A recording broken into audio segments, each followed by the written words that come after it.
Donald Trump has now promised to attack what he describes as power plants and bridges.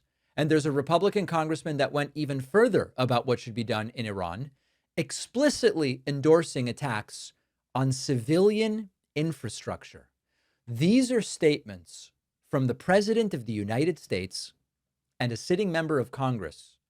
And earlier this week, Donald Trump effectively promised war crimes when he said the following. Remember this? Do you anticipate that the strikes we're seeing this week against Iran will expand? Are you considering hitting energy targets or other locations inside of Iran? I'll save the energy targets for last, but ultimately we'll hit energy targets, yeah. It'll be a little treat like a dessert that I save for last. But we're going to hit them very hard tonight. We're going to hit them very hard tomorrow night. We're going to hit them very hard the night after. And then next week it gets really bad for them because next week comes the power plants. Next week comes the bridges. We're going to knock out all their power plants. We're going to knock out all their bridges. All right. So that was Donald Trump. And a lot of us said, well, hold on a second. Those really sound like war crimes that you were talking about, deliberately targeting civilian infrastructure. Well, Republican Congressman Keith Self went on TV and he goes, we've got to do it. We've got to go after the civilian infrastructure. Do you see this as a critical juncture with Iran? It's either going to choose a path toward peace or it's going to face the ultimate consequences. President Trump has given them every opportunity to be a good player, and they have chosen not to. So President Trump realizes that now, so we are going to finish the job. And yes, we do have to go after civilian infrastructure if we are going to bring the regime to the table. Everybody realizes that the IRGC still has the guns in the country. They still control it. They have the drones that they can send into. I thought, according to Trump, they had nothing left. The strait against the shipping. So now is the time because Iran has proven themselves an unwilling partner in peace. They talk about the laws of war like they are just sort of like, hey, did you want to pay attention to this? We're talking about the Geneva Convention. We're talking about international humanitarian law. And they're just kind of like, yeah, I think we're going to do sort of whatever you want.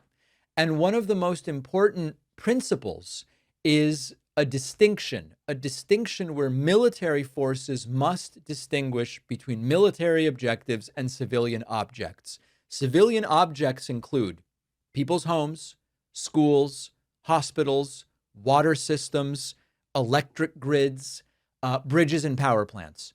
You can't lawfully attack them simply because damaging them would make life harder for the civilian population or pressure the government into surrendering. First, really quick, I want to tell you about one of our sponsors. Most of my work is not just what happens on camera. It's the prep, the calls, meeting with my team, figuring out what ideas do we want to produce. And this is why the Plod Note Pro has been so useful for me. They're one of our sponsors. The Plod Note Pro is about the size of a credit card. It's thin enough to slide into a wallet. It attaches magnetically to the back of my phone, and I can use it for meetings, calls, interviews, brainstorming. If I want to talk through an idea without stopping to type notes as I go, I just hit record. I have my conversation. Plod will transcribe the audio.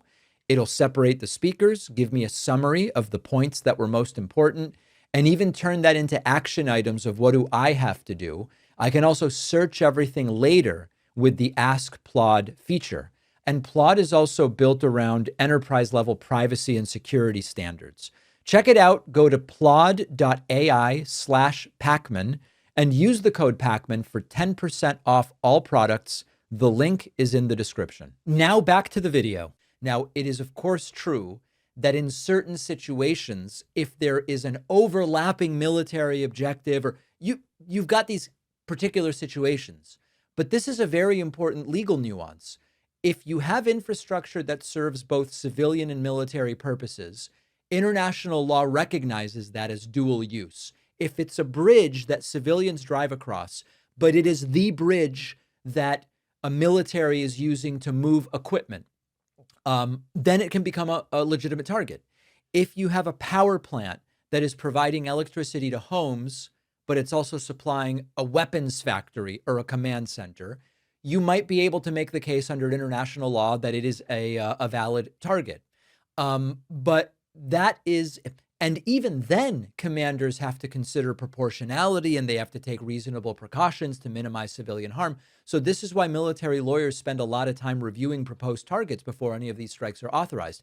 But Trump is just sort of like, yeah, I think we're going to do it. Trump isn't identifying military bases. He's not explaining there are certain bridges which have a role supporting military operations. He's just like, all their power plants, all their bridges are going to be knocked out. And Keith Self then kind of removes even more ambiguity by calling it civilian infrastructure. Trump talks about it as in just listing the types of places. He goes power plants and bridges. But maybe you could make the case that they are of military significance. Keith Self just goes, we got to go after the civilian infrastructure. If you're targeting civilian infrastructure because it's civilian infrastructure, which sounds like exactly what they are saying, that violates one of the core principles of international law. I don't think these guys give a damn. Now, whether any particular strike ultimately constitutes a war crime depends on a lot of facts. Investigators would look at what was targeted. Was there some way it qualified as a military objective? What military advantage could you expect to gain by going after that piece of infrastructure? Was the expected civilian harm excessive relative to whatever military advantage it might confer?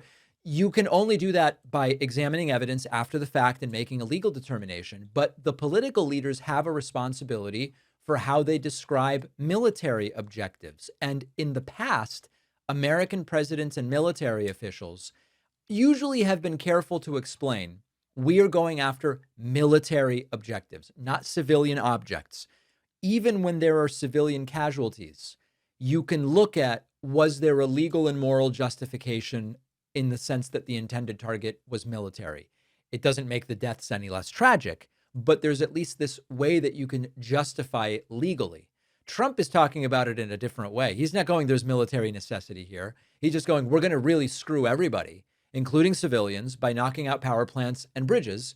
And then Congressman Self comes in and goes, oh, we're going to go after civilian infrastructure. The rhetoric is indicative of the fact that the United States used to argue democracies distinguish themselves from authoritarian regimes by fighting within the law. And there's a reason that those constraints exist. When leaders like Trump start talking brazenly as though civilian infrastructure is in and of itself a legitimate target, they are weakening one of the most important principles that was developed after the horrors of World War II and subsequent wars. And when I hear elected officials applaud this idea, this should really horrify anybody who thinks that the rule of law should apply. And if you don't think the rule of law should apply when we are attacking Iran, should it apply when other countries attack us? Because you got to be very careful when you start opening up that door.